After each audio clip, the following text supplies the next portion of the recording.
Hello friends, welcome to learn economics. Hello, मेरा नाम प्रियंका वशिष्ठ। आज हम बात करेंगे जून 2015 के क्वेश्चन के बारे में। 5 नंबर का ये क्वेश्चन है। क्वेश्चन क्या कह रहा है? In a scheme of demerger what are the tax concession available to the demerged company. यानी कि डीमर्जर के टाइम पे यदि किसी डीमर्जर कोई स्कीम चल रही है, उसमें टैक्स का कंसेशन क्या अवेलेबल होगा? किसको? डीमर्ज्ड कंपनी को। डीमर्ज्ड कंपनी, देखिए डीमर्जर में दो टर्म्स इस्तेमाल होती है, एक डीमर्ज्ड कंपनी और एक रिजल्टिंग कंपनी। मैंने पुरानी वीडियो में भी बताया है, रिजल्टिंग कंपनी वो होती हैं जो नई कंपनी बनती हैं।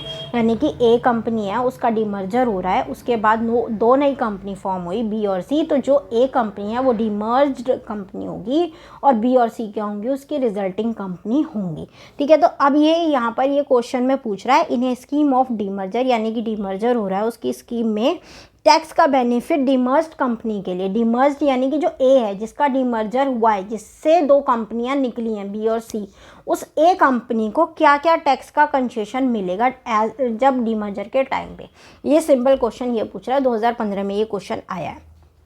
If a demerger take place, यदि डीमर्जर हो रहा है ए का, तो ए को क्या बेनिफिट मिलेगा, टैक्स में क्या कंसेशन मिलेगा with in the meaning of. देखो डीमर्जर क्या है, डीमर्जर जो डेफिनेशन है वो section 2 subsection 19AA of income tax act 1961 में लिखी है और उसका सेक्शन है। यानी कि डीमर्जर का, देखिए कोई भी क्वेश्चन आ जाए डीमर्जर के ऊपर तो ये लाइन तो आप लिख ही सकते हैं कि demerger, if a demerger take place within the meaning of. Demerger का जो मतलब है वो कहाँ पर लिखा है? Section 2 subsection 19AA of income tax act 1961 में डीमर्जर की पूरी डेफिनेशन लिखी है कि यदि section 2 subsection 19AA of income tax act 1961 के तहत किसी कंपनी का डीमर्जर हो रहा है तो हम टैक्स का कंसेशन डीमर्ज्ड कंपनी को कैसे कैसे देंगे, ये आप स्टार्टिंग में 2 लाइन लिखेंगे।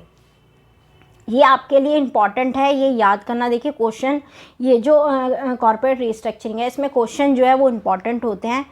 डीमर्जर का आप ये याद कर लीजिए कि डीमर्जर की डेफिनेशन लिखी है section 2 subsection 19AA of income tax act 1961 में। तो ये आप कहीं पर भी डीमर्जर का क्वेश्चन आता है तो कहीं पर भी ये सेक्शन लिख के आप ये कह सकते हैं कि demerger in the meaning of section 2 subsection 19AA of income tax act 1961 के तहत डीमर्जर हो रहा है तो उसमें क्या टैक्स का कंसेशन बेनिफिट मिलेगा डीमर्ज्ड कंपनी को, share holder to the demerge of the demerged company and resulting company. तो यहाँ पर हम बात करेंगे टैक्स के कंसेशन की टू डीमर्ज्ड कंपनी। ठीक है, और इसमें एक क्वेश्चन बना हुआ है आपका रिजल्टिंग कंपनी के शेयर होल्डर्स के बारे में भी। इसके क्वेश्चन के बारे में हम आपको बाद में बात करेंगे, पर मैं आपको बता इसलिए रही हूँ कि आपको पता होना चाहिए। ये क्वेश्चन आया है in a scheme of demerger. ठीक है, what are the tax concession available to the share holders of the demerged company. ये ऐसे भी पूछा जा सकता है कि share holders of the demerged company को क्या कंसेशन मिलेगा और डीमर्ज्ड कंपनी को क्या कंसेशन मिलेगा टाइम ऑफ डीमर्जर के टाइम पे। ठीक है, तो इसमें 2 पॉइंट बनेंगे आपके। कैपिटल गेन, ये देखिए यदि डीमर्जर में क्या होता है, 2 कंपनी बनती है बी और सी। ठीक है, उसके बाद क्या होता है, ट्रांसफ़र होता है असेट्स का। तो यहाँ पर लिखा है कैपिटल गेन नॉट अट्रैक्टिव। पहले पॉइंट में क्या आप लिखेंगे, डीमर्ज्ड कंपनी कौन सी हो गई? ए, जिसका डीमर्जर हो रहा है, रिजल्टिंग कंपनी की हम बात नहीं कर रहे हैं। ठीक है, टैक्स क्या, पहला पॉइंट क्या होगा, capital gain not attractive. Section 47 subsection 6 B point में, सबसेक्शन बी क्या कह रहा है, of income tax act 1961 where there is a transfer of any capital assets in a demerger by the demerged company to the resulting company, such transfer will not be regarded as transfer for the purpose of capital gain provided the resulting company in a Indian company. Section 47 subsection 6 point B, ठीक है, of the income tax act ये कहना चाह रहा है कि जो company का, डीमर्ज्ड कंपनी का रिजल्टिंग कंपनी में जो असेट्स का ट्रांसफ़र हो रहा है वो असेट्स का ट्रांसफ़र नहीं माना जाएगा एज ए कैपिटल गेन, और आपको कोई कैपिटल गेन पे कोई आपको टैक्स देने की ज़रूरत नहीं है, बशर्ते जो ट्रांसफ़र हो रहा है, जो रिजल्टिंग कंपनी है वो इंडियन कंपनी होनी चाहिए, provided the resulting company is an Indian company. जो ट्रांसफ़र है डीमर्जर के टाइम पे, जो असेट्स का ट्रांसफ़र होता है डीमर्ज्ड कंपनी से रिजल्टिंग कंपनी के बीच में, वो ट्रांसफ़र हम ट्रांसफ़र नहीं मानेंगे। और आपको कोई कैपिटल गेन टैक्स नहीं देना पड़ेगा, बशर्ते आपकी जो रिजल्टिंग कंपनी, जो आप असेट्स डीमर्ज्ड कंपनी से रिजल्टिंग कंपनी को जो आप टैक्स, जो असेट्स ट्रांसफ़र कर रहे हो, वो रिजल्टिंग कंपनी इंडियन कंपनी होनी चाहिए।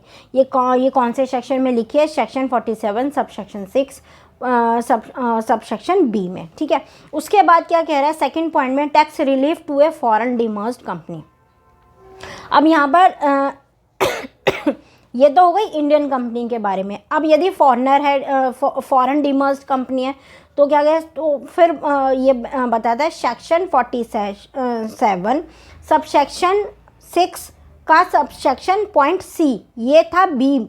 47 सबसेक्शन 6 का सबसेक्शन बी पॉइंट था, ये 47 सबसेक्शन 6 और उसका सबसेक्शन सी क्या कहता है कि यदि फॉरेन कंपनी डीमर्ज्ड फॉरेन कंपनी है तो आप उसको असेट्स का ट्रांसफ़र कैसे डील करोगे? तो यहाँ पर कह रहा है where a foreign company hold any share in a Indian company. यदि कोई इंडियन कंपनी है, उसमें कोई फॉरेन कंपनी अपना शेयर रखती है, शेयर कैपिटल रखती है, ठीक है, अपने शेयर रखती है इंडियन कंपनी में, यदि कोई फॉरेन कंपनी अपना शेयर रखती है और and transfer the same during the course of demerger to the resulting foreign company, और यही शेयर फॉरेन कंपनी यदि किसी इंडियन कंपनी में अपना शेयर रखती है और डीमर्जर के टाइम पे उसी शेयर को फॉरेन कंपनी उतने ही शेयर को किसी रिजल्टिंग फॉरेन कंपनी को देती है। आप बात समझ रहे हो कि फॉरेन कंपनी है, फॉरेन डीमर्ज्ड कंपनी है, फॉरेन कंपनी कोई शेयर रखती है इंडियन कंपनी में और डीमर्जर के टाइम पे वही फॉरेन कंपनी अपना स्टेक जो है वो किसी रिजल्टिंग कंपनी को, फॉरेन रिजल्टिंग कंपनी को ट्रांसफ़र करती है।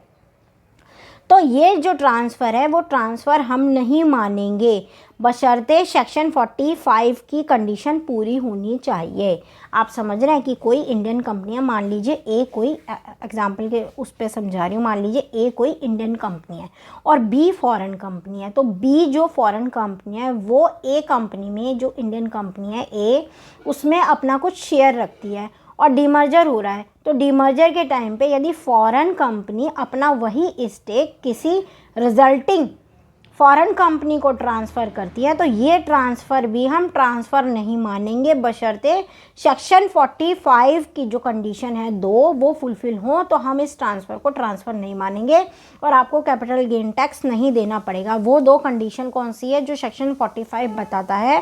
पहला, the share holders hold not less then, यानी कि जो रिजल्टिंग फॉरेन कंपनी कंटिन्यू हुई है वो जो पुराने शेयर्स हैं उसका 3/4 से कम उसमें कंटिन्यू नहीं करने चाहिए। यानी कि जो नई रिजल्टिंग फॉरेन कंपनी बनी है उसमें 3/4 शेयर होल्डर्स पुरानी वाली कंपनी के कंटिन्यू करने चाहिए, ठीक है। The share holders holding not less than 3/4 in the value of shares of the demerged foreign company continue to remain share holders of the resulting foreign company, यानी कि resulting foreign company में 3/4 value के share पुरानी डीमर्ज्ड foreign company के ही होने चाहिए, continue करने चाहिए, पहली कंडीशन। दूसरी कंडीशन क्या है? Transfer does not attract on capital gain in the country in which the demerged foreign company is incorporated. उस कंट्री में डीमर्ज्ड फॉरेन कंपनी जिस कंट्री में इनकॉर्पोरेट हुई है उस कंट्री में ये ट्रांसफ़र हम ट्रांसफ़र नहीं मानेंगे और उस पर आपको कोई कैपिटल गेन टैक्स नहीं देना पड़ेगा।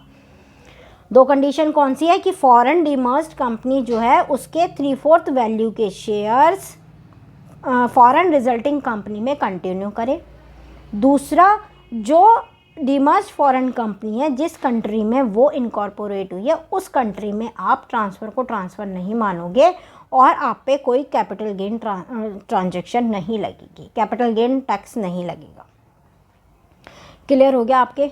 आई होप क्लियर हो गया। ये जून 2015 में आया है, अच्छा क्वेश्चन है, 5 नंबर का क्वेश्चन आया है, सिंपल सा क्वेश्चन है कि आपसे टैक्स कंसेशन के बेनिफिट पूछ रहा है, सॉरी डीमर्जर के टाइम के, ठीक है।